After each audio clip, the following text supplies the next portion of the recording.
हाय बच्चा लोग, जो बच्चे क्लास 10th में हैं और जो बच्चे क्लास 12th में हैं उनको ऑप्टिक्स पढ़ना है। ऑप्टिक्स में एक टॉपिक है रिफ्रैक्शन का, कि जब लाइट एक मीडियम से दूसरे मीडियम में ट्रैवल करती है तो वो अपना पाथ चेंज करती है। तो बेसिकली ये जो पाथ चेंज होना या डायरेक्शन चेंज होना है, यह फिनोमेना होता है चेंज इन वेवलेंथ के कारण।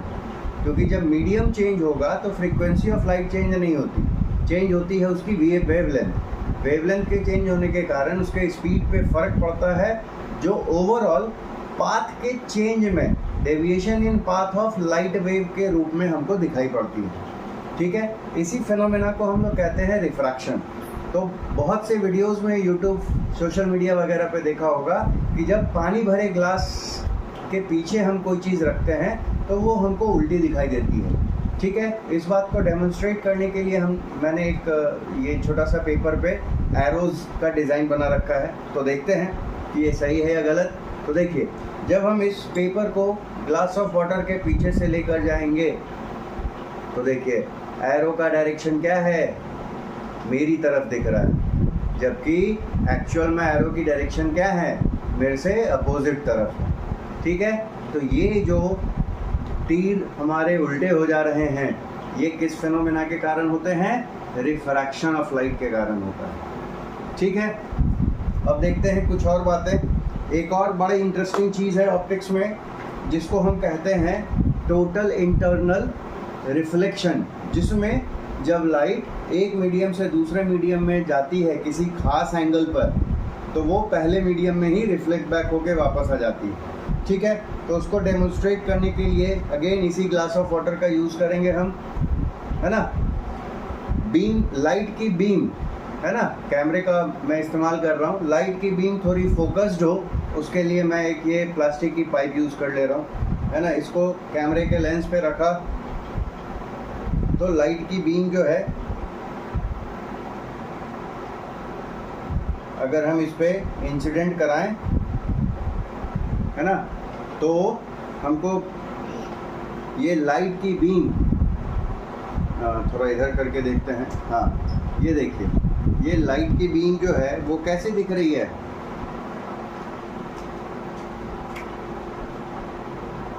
ये देखिए लाइट की बीम वापस से यहाँ पलट के आ रही है ना। मतलब लाइट की बीम ग्लास ऑफ वाटर को क्रॉस करते सीधे नहीं निकल रही, वो वापस से पलट के इस मीडियम में आ जा रही है। मतलब इधर भी एयर है, उधर भी एयर है। ठीक है, इसी चीज़ को परफॉर्म करने के लिए हम पानी की जगह एक दूसरे फ्लूइड का इस्तेमाल करते हैं, जो प्रिजर्वेटिव के तौर पे शो पीसेस में यूज़ किया जाता है ना। तो अगर मैं इस पे से लाइट को इंसिडेंट कराऊं तो देखते हैं कि वो वापस से टेबल पे आ जाती है कि नहीं।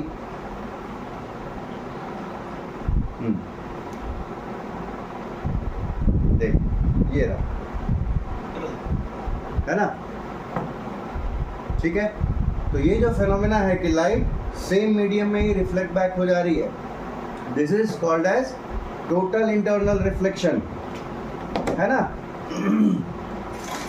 तो फिजिक्स में हम लोगों को कुछ ऐसे ही कंसेप्ट्स पढ़ने होते हैं जो हमारी डेली लाइफ में भी एग्जिस्ट करते हैं, है ना। उन्हीं फिनोमेनास को हम एक नाम दे देते हैं और उसके बारे में जो भी डेटा हम कंक्लूड कर पाते हैं एक्सपेरिमेंट्स के थ्रू, हम उसको फिर स्टडी करते हैं, मेमोराइज कर लेते हैं। ठीक है, तो फिज़िक्स का बेसिकली इस वीडियो को बनाने का मेरा मोटिव ये है कि फ़िज़िक्स को बेसिकली हमको प्रैक्टिकल अप्रोच से पढ़ने की ज़रूरत है। ठीक है, चाहे रिफ्रैक्शन का कंसेप्ट हो, चाहे TIR टोटल इंटरनल रिफ्लेक्शन का कंसेप्ट हो, जब हम विथ प्रैक्टिकल इन चीज़ों को पढ़ेंगे तो वो कंसेप्ट्स ज़्यादा अच्छे से हमको समझ में आते हैं। और जब चीज़ें अच्छे से समझ में आएंगी तो ही हम उसको याद कर पाएंगे और तो ही हम उसको पेन और पेपर की मदद से हम एग्ज़ाम्स में अच्छे से लिख पाएंगे ताकि एक बेहतर स्कोर हो। ठीक, तो आगे बढ़ते हैं। इस वीडियो में हम लोग कुछ और भी प्रैक्टिकल्स की बात करते हैं जो कुछ पर्टिकुलर फिनोमेनास को एक्सप्लेन करने में हेल्पफुल होते हैं, और ये सारी चीज़ें जो है वो घरेलू चीज़ों से ही जोड़ी गई। ठीक है, तो ये ऑप्टिक्स से जुड़ी हुई कुछ चीज़ थी। एक और चीज़ मैं ऑप्टिक्स से जुड़ा हुआ दिखा देता हूँ। Where is mobile?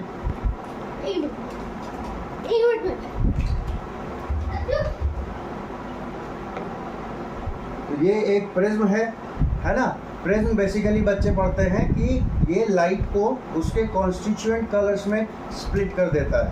Means white light जो होती है that is made up of 7 different colours of light. ठीक, आ जाओ सार्थक, आ जाओ वहाँ बैठ जाओ तुम। हाँ पापा, बढ़िया बैठिए।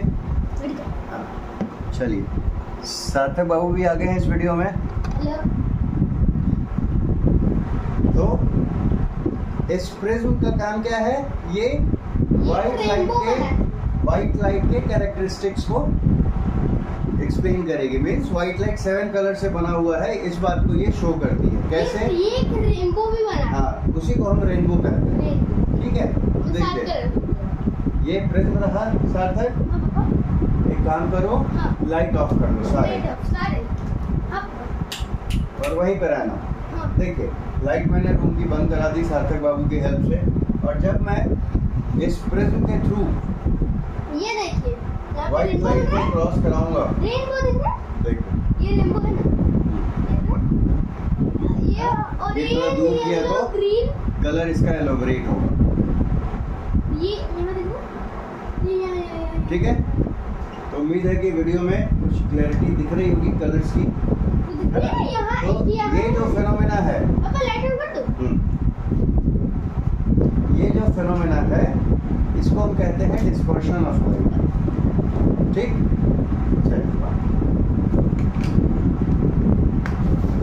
तो डिस्पर्शन ऑफ लाइट में बुक्स में थ्योरी में बताया जाता है कि white light is made up of 7 colours. Practical की मदद से हम इसी बात को आसानी से देख सकते हैं। ठीक है, चलिए अब आगे बढ़ते हैं।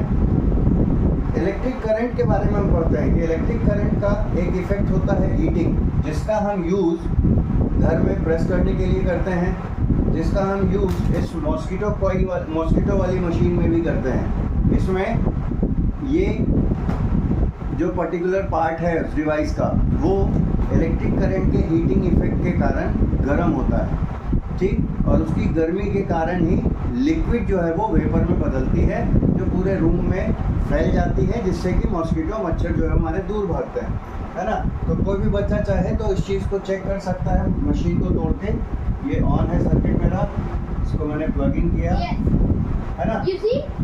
तो थोड़ी देर बाद हम चेक करेंगे 5-6 सेकंड के बाद, तो हमको ये वाला पोर्शन जो है वो गर्म मिलेगा। ठीक, और वो लाइट भी वो जल रही है, देख सकते हैं आप।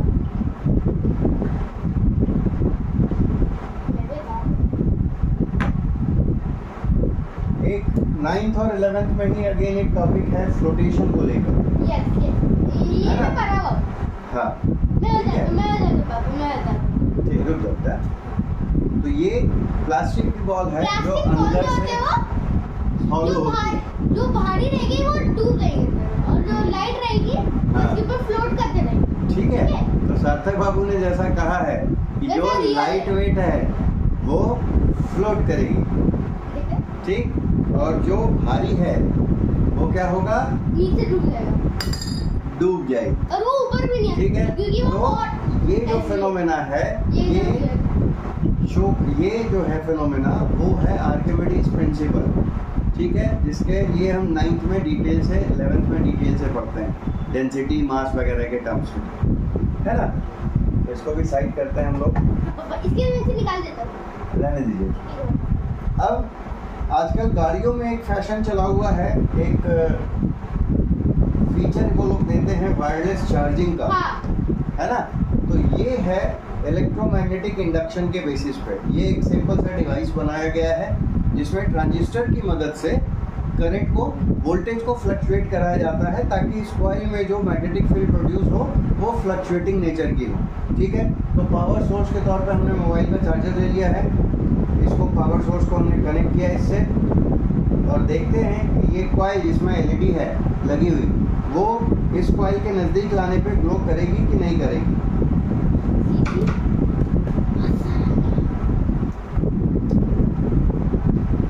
ये कर रही है ना? तो बिना टच किए हुए हम लोग इलेक्ट्रिसिटी को एक जगह से दूसरी जगह पास कर सकते हैं। तो ये फिनोमेना इंडिकेट करता है इलेक्ट्रोमैग्नेटिक इंडक्शन को।